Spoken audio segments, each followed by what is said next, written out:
A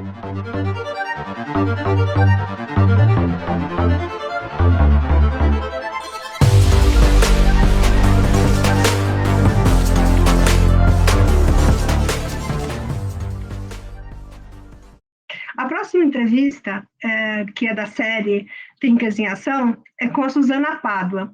Ela é cofundadora e atual presidente do IP, que é o Instituto de Pesquisas Ecológicas. É um instituto que já existe há vários anos, tem vários parceiros, e um deles, que é bem conhecido nosso, são as Havaianas. E ela diz que quando se estabelece um tipo de parceria assim, é muito interessante, porque é uma parceria com carinho, uma parceria com confiança, e que os dois ganham. Os dois se sentem assim gratificados por participar desses projetos, dessa empreitada. Meu nome é Suzana Pádua, e nós fundamos o IP, eu sou casada com Cláudio Pádua, que, só para vocês entenderem como é que o IP nasceu, o Cláudio, aos 32 anos, mais ou menos, começou a ter uma crise forte de depressão, dizendo que não era isso que ele tinha vindo fazer na vida. Ele trabalhava com administração de empresas, era até bem sucedido, mas estava infeliz. E resolveu que ia mudar de vida e trabalhar com conservação de natureza. E todos acharam que ele estava louco, eu inclusive, e o que aconteceu foi que, de fato, era isso que ele tinha vindo fazer. Ele voltou para a universidade, fez biologia e conseguiu bolsa para os Estados Unidos para fazer mestrado e doutorado. Por que eu conto isso? Porque a mudança minha de vida, ela também decorreu dessa mudança do Cláudio. Quando a gente foi para o Pontal do Paranapanema, onde tinha a espécie que ele queria salvar, que era o mico-leão preto, que estava entre as 10 espécies mais ameaçadas do mundo na época, eu era designer, eu trabalhava nisso durante muitos anos, e comecei a ficar muito impressionada com a falta de consciência que as pessoas tinham em relação à importância da natureza. E ali era um dos últimos redutos de habitat dessa espécie, do mico-leão preto.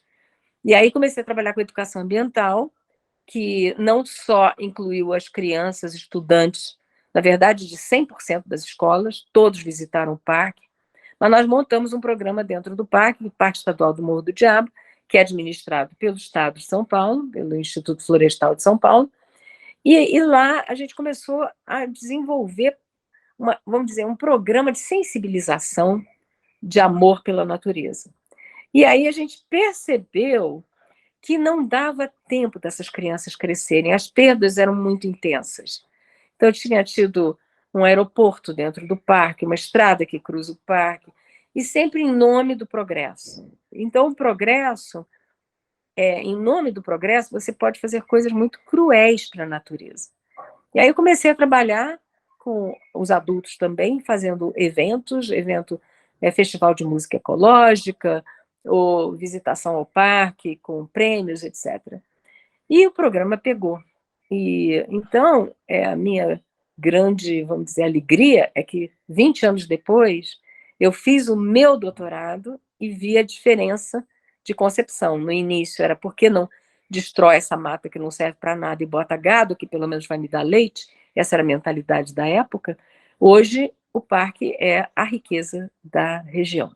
Mas, nesse processo, tanto o Cláudio como eu, tínhamos estagiários. A gente sempre acreditou que a gente estava sendo muito privilegiado de estudar nos Estados Unidos, acabei fazendo mestrado nos Estados Unidos, e de ter uma gama de conhecimentos que no Brasil não havia. Então, esses estagiários vieram e muitos estão conosco até hoje. Então, eles foram, vamos dizer, a semente do IP. Nós criamos o IP, na verdade, dentro da Exalc, que é a Escola de Florestas da USP, porque a nossa ideia era fazer uma parceria. A parceria não deu certo, mas a escola do IP, que é a ESCAS, Escola Superior de Conservação Ambiental e Sustentabilidade, ela é um braço, na verdade, ela está dentro do DNA institucional. Então, tudo que foi difícil para nós montamos cursos curtos sobre o assunto, para as pessoas não terem as mesmas dificuldades que nós tivemos, Depois, quando já tínhamos mais de 10 doutores, nós aplicamos para a CAPES e fomos aceitos como credenciados para oferecer um mestrado, e também oferecemos um MBA. O MBA é junto com a FIA, com a FEA da USP, porque a gente quer, de algum jeito, influenciar o setor privado com sustentabilidade. O setor privado tem um poder imenso. Com o governo é mais difícil da gente trabalhar. A gente trabalha muito, mas com os órgãos ambientais. Então, mudar a política pública, por exemplo, quando você consegue, é maravilhoso, porque uma coisa pequenininha se torna gigante, mas é difícil você chegar lá, principalmente para uma ONG. Então, foi assim que nós começamos. E essas pessoas hoje, né, essas sementes de IP estão todos, na verdade, florindo e espalhando as suas próprias sementes, o que é muito bonito. Então, cada um deles hoje é coordenador de um projeto, com várias pessoas também júniores, que vão cada vez se fortalecendo para seguir em frente. Essa, assim, é o resumo, bem resumido, da nossa história. Mas nós começamos lá no Pontal, que era a segunda região mais pobre do estado de São Paulo, né? E também pensando também no lado social. Então, o lado ambiental para o IP, ele não vem sozinho. Ele tem uma visão sistêmica. A gente precisa mudar, dar oportunidade para quem não teve, e dar alternativas de renda. Então, nós pegamos um Pontal, depois que nós estávamos lá, nós chegaram 6.000 famílias de assentados. E aí começamos a trabalhar com assentamentos, não exatamente com MST. Claro que a gente conversa com MST, porque as decisões muitas vezes são tomadas pelos líderes. Mas, na verdade, a gente trabalha com as pessoas já assentadas. Porque, infelizmente, o sistema também é meio cruel, porque o governo dá um pedaço de terra, mas depois eles se sentem muito abandonados. Eles estão lá, empobrecidos, enfim, precisando de algum caminho. Então, hoje, para quem tiver interesse, tem vários filmes sobre os corredores de vida que estão sendo implantados no Pontal. Tem um em inglês, Corridors for Life, se a gente googar, chega nele, é uns 7 minutos, mas que mostra. Mas tem muito Globo Rural, Globo Repórter, tudo isso o Globo já cobriu os nossos programas, tanto lá, como aqui em Nazaré Paulista, onde é a sede do IP, e aqui o tema é água, porque a gente fornece esse sistema, Cantareira, né, onde nós estamos, faz parte, o Rio Atibainha, bem próximo do IP, é o que fornece água para mais de 7 milhões de pessoas do estado de São Paulo, né, da cidade de São Paulo, Campinas e outras regiões. Eu adoraria, assim, te dizer que é um fato consumado, sabe? Que a gente conseguiu. A gente realiza muita coisa e eu fico muito feliz. Tem um legado. O IP a gente, no dia que eu for embora desse mundo, eu sei que eu deixei um legado, mas tem tanta coisa para ser feita. O Brasil é mega diverso. É um país que mais tem. E, para mim, é a maior riqueza brasileira. E não só no campo ambiental, cultural também. Só no Rio Negro, para a gente ter uma ideia, só no Rio Negro, tem mais de 22 línguas indígenas. Então, a língua indígena, ela, para se desenvolver, é quase como uma nova espécie, entende? O desenvolvimento ele é lento, ele é cultural, ele exige toda uma convivência daquele povo. Então, a gente tem uma riqueza extraordinária. Aliás, o IP tem o primeiro mestre, né, que nós estamos, ele vai se formar agora, indígena. É a primeira vez que nós temos um aluno indígena, que nos dá muito, muito orgulho, porque eu acho que foi um desafio para ele e para nós, é um aprendizado para todo mundo. Mas nos dá muito orgulho, porque a gente precisa ampliar o nosso leque. Né? Todo mundo fala muito de gênero, de inclusão, de raça, mas é fundamental mesmo, porque ele traz outros olhares para nós daquilo que a gente já está fazendo. Então, só enriquece. E a gente, infelizmente, o brasileiro, ele não valoriza toda essa riqueza. E é por isso que nós estamos deixando isso tudo se esvair. Né? Então, a floresta em pé, ela tem que valer mais do que soja e gado. Ela precisa valer mais. Então, nós estamos também trabalhando com bioeconomia, nós estamos na Amazônia, eu ia te dizer, Oriana, que a gente começou no Pontal do Paranapanema, e depois a gente veio para cá, para Nazaré, e depois nós hoje estamos no Pantanal, no Cerrado e muito na Amazônia. Então a gente está trabalhando principalmente com as unidades de conservação, em parceria com o ICMBio, mas também com os governos locais, e a nossa ideia é realmente dar chance para que essas áreas elas sejam de fato valorizadas, porque se as pessoas do entorno, se as pessoas locais passarem a valorizá-las, a chance de proteção é imensa, é imensa. Enquanto você tem a área protegida, que tudo é proibido, aquelas pessoas elas se sentem alheias, elas se sentem fora, e a área natural passa a ser um empecilho para o progresso.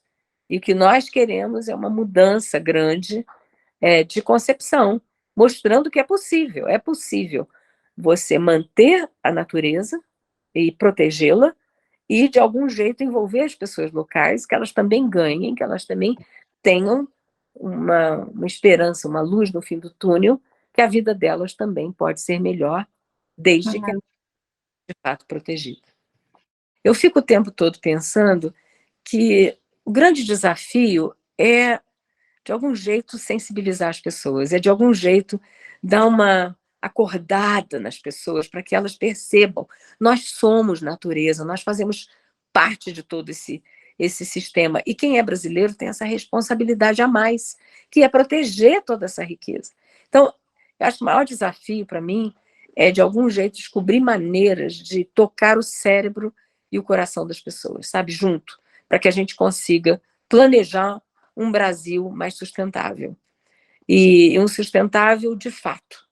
Agora, existem muitos desafios que a gente enfrenta no dia a dia. Então, busca de patrocínio, de apoio, parcerias que são sólidas e parcerias com quem a gente tem, vamos dizer, muito orgulho de ser parceiro. Eu acho que eu posso dar aqui dois exemplos, né? O primeiro parceiro brasileiro que acreditou na gente, a primeira empresa brasileira que acreditou na gente, foi o Grupo Martins, de Uberlândia, que, né, distribui para todos os supermercados do Brasil, e, enfim, é uma empresa de logística, mas um dos filhos é nosso conselheiro, inclusive, e ele ama a natureza. Então, a fala fica muito fácil.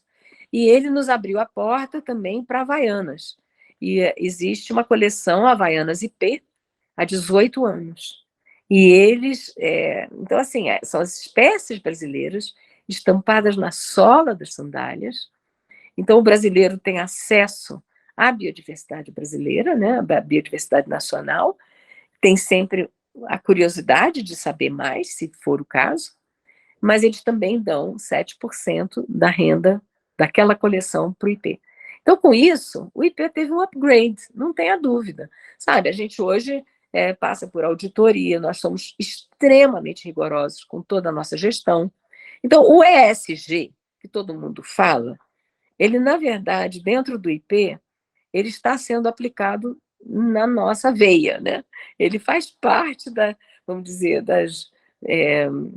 sabe, de cada galho da árvore do IP, porque a gente tem que ter essa preocupação. Se a gente quer ter credibilidade, e claro, tem muito questionamento sobre a credibilidade das ONGs, né?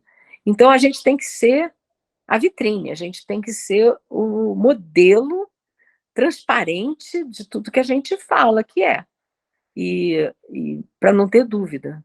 E eu conheço, o IP não é o único, eu conheço várias organizações que são muito sérias, né? E eu fico defendendo elas o tempo todo quando eu ouço as barbaridades que a gente tem ouvido, sabe? Que as ONGs estão ali para ganhar dinheiro. Não, se eu quisesse ganhar dinheiro, eu estava, sinceramente, escolhido outra profissão.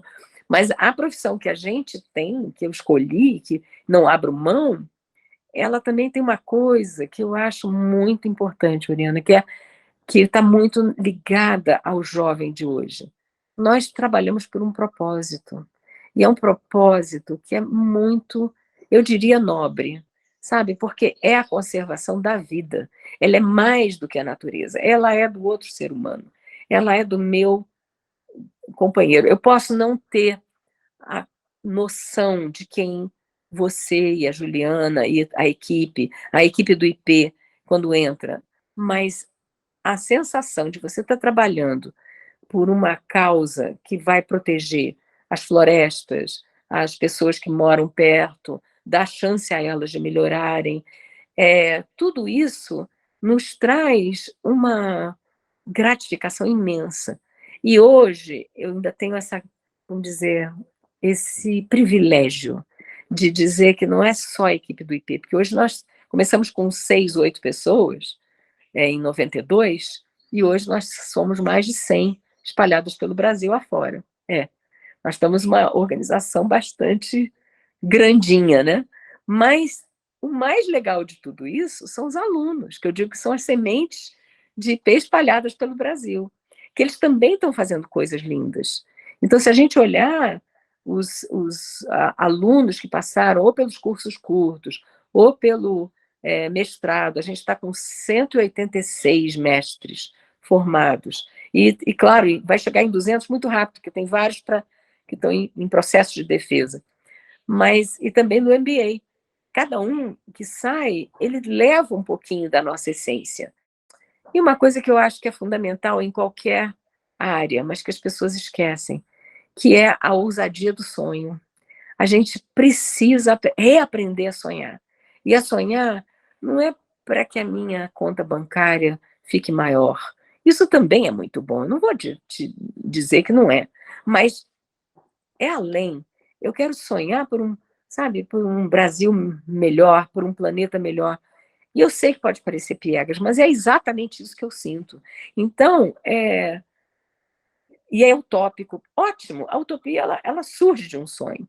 Então, a gente está dando chances para que jovens, como são os nossos estudantes, a maioria, claro que eu tenho também alunos de todas as idades, mas para que os jovens entrem e entendam que os sonhos deles precisam ser levados a sério, que eles podem fazer uma diferença grande no mundo se eles fizerem bem feito.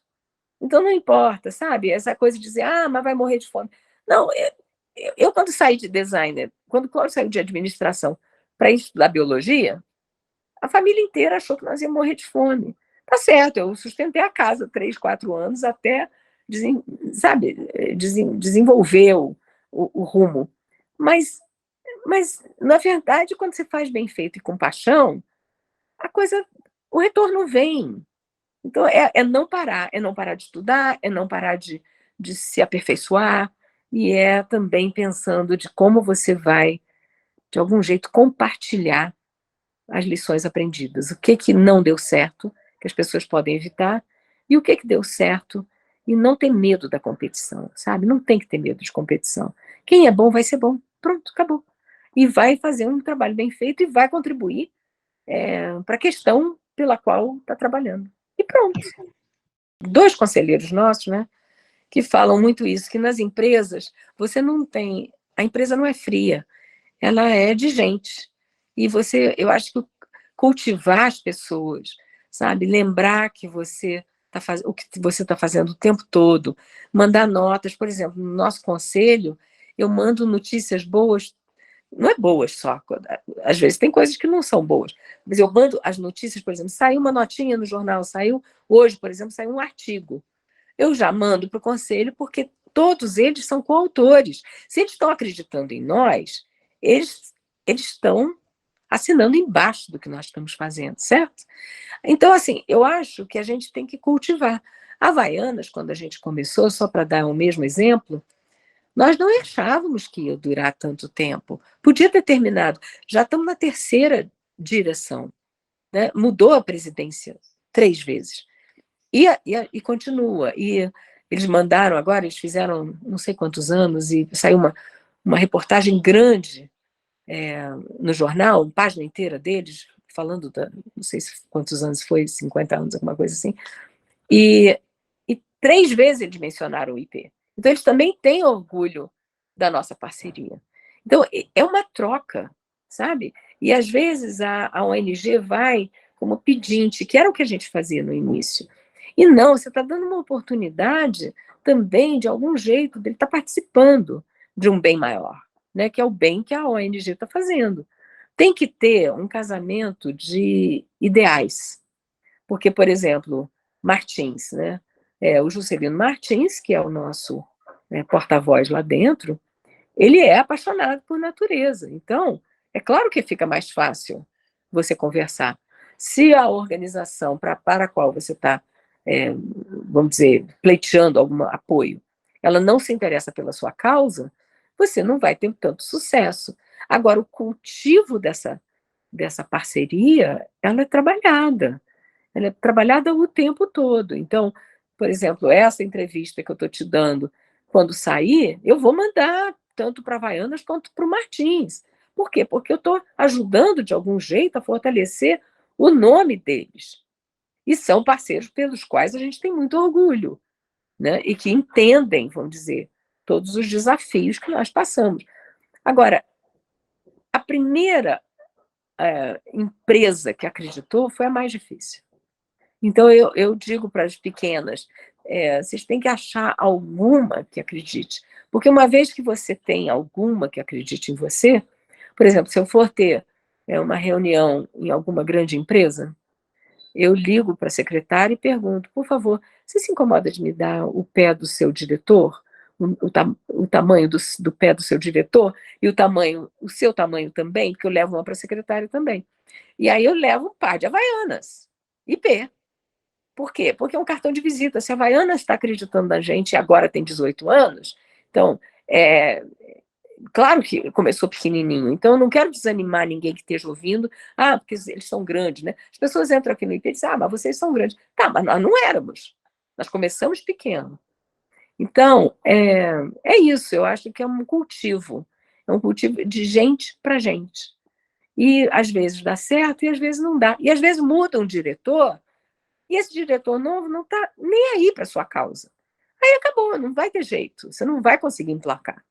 Então, é assim, é sensibilidade, né? Usar bom senso, mas é normal mesmo. No início foi muito difícil. Tanto que como é que a gente sobreviveu até então? Eram propostas abertas, assim, Fundo Nacional do Meio Ambiente, eram chamadas, né? Petrobras Ambiental, que é um grande apoiador do IP até hoje,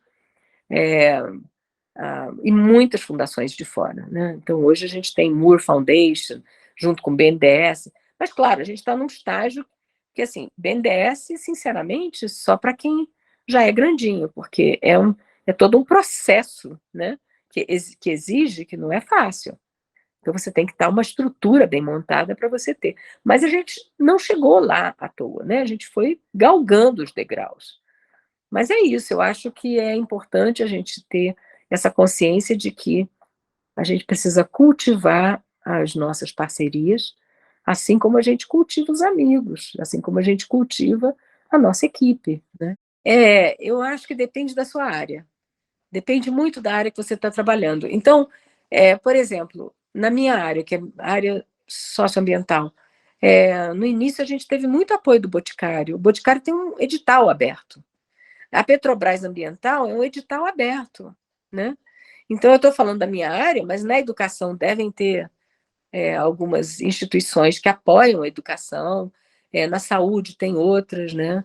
Eu sou muito amiga de, sabe, fellows, que a gente chama da Choca, que é uma organização da qual tenho o privilégio de fazer parte, e eu vejo que todos eles estão sempre desafiando, passando por desafios, vamos dizer assim, de conseguir apoios e principalmente apoio de longo prazo. O apoio começa de curto prazo. Você que conquista o longo prazo, né? E tem outra coisa também que é interessante: prêmios. Ganhar prêmios. Ganhar prêmios pode parecer assim, ela quer se mostrar. Tá, é claro que o ego fica bem, vamos dizer, infladinho, mas não é para isso. O ganhar prêmio equivale a você aparecer no jornal, a você poder compartilhar essa notícia com todo mundo que é influente. Na hora que você vai ter uma reunião, você já bota no seu currículo que você ganhou o prêmio tal. Então, você aumenta a sua credibilidade. né? Então, eu me lembro que a gente foi para Inglaterra ganhar um prêmio Whitley, que é como se fosse o Oscar da conservação. E o Cláudio estava ganhando o prêmio sênior. E a gente já sabia. Mas, e é um prêmio muito sério. A Princesa Anne, que é a patrona. Então, você sobe ao palco e and the winner is, né? E o vencedor é, e ela puxa no envelope. E um dos nossos, vamos dizer, dos pioneiros do IP, que é o Laurico Len Júnior, que é o coordenador dos corredores de vida e tal, ele estava concorrendo. E eu falei para ele, Lauri, deixa para o ano que vem, vai ser difícil se ganhar, porque eles não vão dar os 2 prêmios máximos para 2 brasileiros da mesma instituição, né, que é o IP, Instituto de Pesquisas Ecológicas. Eles não vão fazer isso. Aí, and the winner is, era o Lauri. Aí nós 3, assim, um silêncio total, né, em inglês, uma cerimônia no Royal Geographical Society, com, sei lá, 400 pessoas no auditório, e nós 3 abraçados, chorando. Eu fico emocionada só de contar, eu não posso contar essa história. Ai, meu Deus, toda vez eu choro. Mas foi muito emocionante, muito. Então, o Cláudio ganhou o prêmio, o máximo de sênior, e o Lauri ganhou o Whitley Gold Award, que era o prêmio máximo dele. E aí, o que aconteceu? Nós tínhamos levado o Marcos Sacorrêa, que era um grande jornalista que está... Infelizmente, ele teve uma questão de saúde, então ele não está mais escrevendo. Mas ele era nosso conselheiro e ele foi junto. E ele escreveu uma matéria, na época, no Jornal do Brasil, de 2 páginas, sobre o prêmio, e contando a história da Royal Geographical Society, da importância que é, do prêmio Whitley, da Princesa Anne, e de 2 brasileiros ganhando o prêmio. E depois ainda deu uma gozadinha. Não tinha ninguém da Embaixada do Brasil para aplaudir esses 2 ganhadores. Mas eu não quero nem falar nisso, porque para mim era tanta alegria, tanta uma sensação, sabe, da gente estar realmente participando de algo que eu não sei, é maior que a gente, sabe? E então, assim, é essa sensação. O IP é maior do que a gente, maior do que nós individuais. E é esse coletivo, é o que eu tento passar em todas as nossas reuniões, é esse coletivo que a gente conseguiu criar, que eu acho que é exemplo para tanta gente, é inspiração para tanta gente, que a gente precisa cultivar, porque é o grande valor da gente, né? É claro, conhecimento, mas é valores com conhecimento. Fundamental. Quer que eu conte uma historinha? Dá tempo de eu contar uma historinha? Então, havia uma grande organização que também apoiou muito a Choca, que chamava Avina. Ela ainda existe, mas ela hoje está numa outra linha. E ela apoiava empreendedores. Então, eu sou também líder Avina e tal. E a Avina, para a gente entrar, você tinha que ter uma ideia inovadora. E nós tentamos várias vezes, eles nem queriam ouvir. De repente, nos convidaram para apresentar uma ideia inovadora.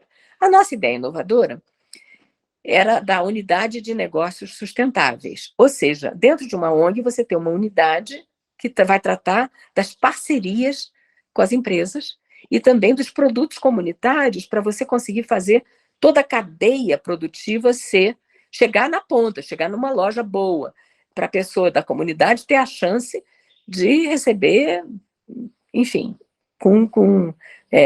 dando crédito a ela e tal. Então, nós queríamos criar isso. E aí eles acharam inovador e tal. Mas o que eles falavam? Eles falavam assim, olha, vocês vão receber, esse é um parênteses, vocês vão receber tantos R$1.000 e um pouquinho dessa verba, vamos dizer, 1/3 dessa verba, está guardado aqui a mais, mas vai ser um adicional, mas vocês têm que fazer uma parceria com uma empresa brasileira.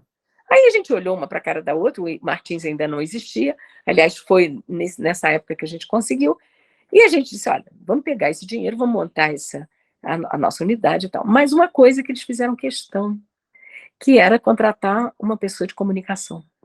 Na época, nós achamos assim, meu Deus, a gente está precisando de tanta coisa, como é que eu vou, sabe, arranjar uma pessoa de comunicação? Eu preciso de tanta coisa, é tudo tão urgente. Bom, hoje nós não vivemos sem. Então, hoje a gente tem a Paula Piscin, que é a coordenadora, e tem uma gama de pessoas que, sabe, na Amazônia tem uma pessoa de comunicação, no Pontal tem alguém que ajuda. A Paula vamos dizer, tem uma coordenação que junta tudo, e que dá a mesma, vamos dizer, a linha mestra, né? Mas hoje, mesmo para a nossa escola, você tem que ter comunicação. E a comunicação ela é fundamental, fundamental, porque até a gente conseguir, vamos dizer, Martins e Havaianas e Avina, ninguém sabia quem nós éramos. Nós estamos lá no meio sabe, no final de São Paulo, Pontal do Paranapanema, extremo oeste do estado de São Paulo. Nós estamos lá na Amazônia, nós estamos lá no sul, trabalhando com o mico-leão da Cara Preta. Não havia uma comunicação para dizer quem nós éramos, o que a gente estava fazendo de importante. E com a comunicação, hoje, algumas pessoas aqui... Tem também uma pessoa de comunicação que se dá muito bem com as TV Globos locais. Então, tem vários programas que já foram feitos, mostrando... quem quiser ver, também o programa Semeando Água, que é do Cantareira, e o Corredores de Vida, essas coisas, está tudo registrado com comunicação. Então, na hora que você vai ter uma reunião com alguém, você dá os links todos. Você tem os links e essas pessoas podem acessar. E aí elas vão dizer o que elas mais gostaram, o que elas menos gostaram, se elas têm afinidade com a sua causa ou não. E são elas que decidem. Mas hoje eu tenho um portfólio que eu não tinha, imagina. Nós éramos absolutamente primários, né? E eu acho que a comunicação faz parte de todas as nossas áreas. Caso a caso, a gente consegue influenciar a política pública quando a gente encontra eco, com algum gestor ou com algum, vamos dizer, de algum jeito, alguém que está mandando. Então, o mico-leão preto, por exemplo, só para te dar uma ideia, é o símbolo, é a espécie símbolo do estado de São Paulo, porque ele só ocorre no estado de São Paulo. Ele é o mico paulista.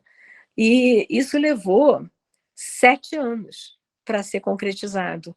Então, política pública é um processo, né? Mas teve o Zé Pedro, que levou de mês em mês, ele era o secretário de Meio Ambiente do Estado de São Paulo, ele acreditou e levou adiante. E isso aconteceu. Outro caso que a gente também conseguiu foi a criação de uma unidade de conservação, que é a Estação Ecológica Mico-Leão Preto, no Pontal, que são 4 fragmentos onde havia mico-leão. Então, hoje, esses fragmentos estão sendo, vamos dizer, linkados, né, com o corredor, para que uma família possa se comunicar com a outra e ter, enfim, a possibilidade de não ter problemas genéticos, né? E não só para o mico, aí nos corredores é tudo. Mas eu me lembro muito bem, porque nós estávamos, vai parecer que eu estou me mostrando, mas nós estávamos com a pessoa da Time Magazine, dando uma entrevista para a Time, foi na Rio Mais 10, foi em Joanesburgo, foi na África, se eu não estou enganado, não foi em Joanesburgo, não, foi, enfim. E aí, vamos de novo, na Rio Mais 10, a revista Time pegou alguns ambientalistas e descreveu como os heróis da natureza. Então, e Cláudio e eu aparecemos na revista Time e foi distribuída largamente na África, né, onde teve a reunião.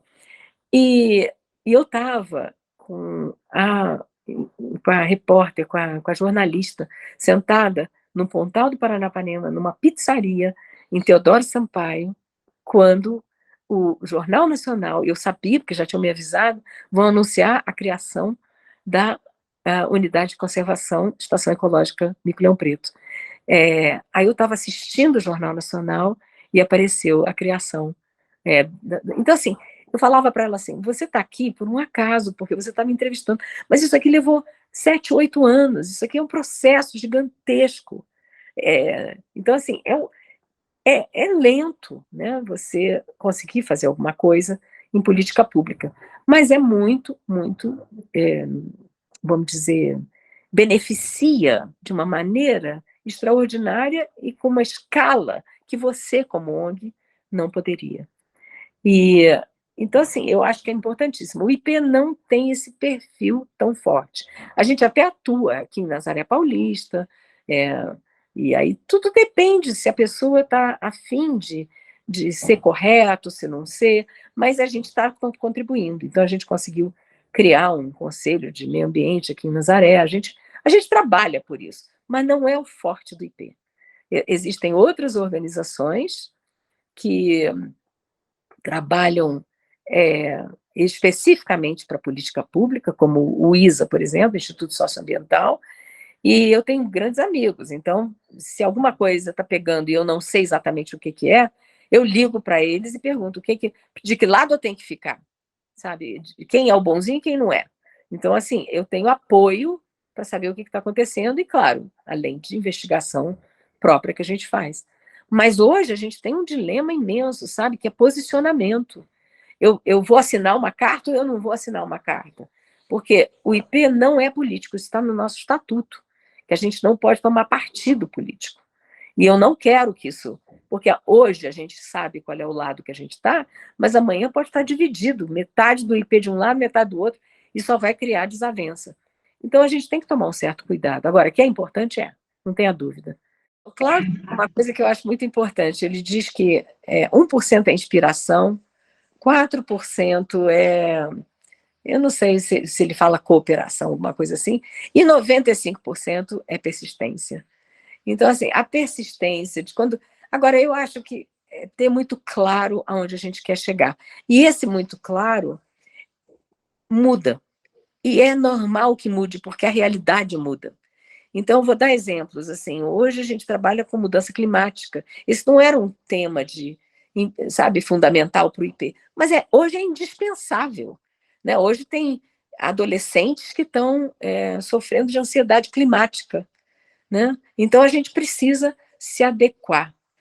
Então, eu acho que assim, adaptabilidade é um tema, persistência e clareza de o que vai fazer diferença, o que de fato eu estou fazendo, vai ser para o meu ego ou vai ser pelo bem da instituição e da causa? Porque se for pelo meu ego, arranja outro jeito de fazer, sabe, publica um livro, faz alguma coisa, mas a instituição ela tem que estar inteira, ela tem que, de algum jeito, ela tem que inspirar outras pessoas. E aí você inspira quando você acredita e trabalha com afinco e com paixão, né? Muita paixão.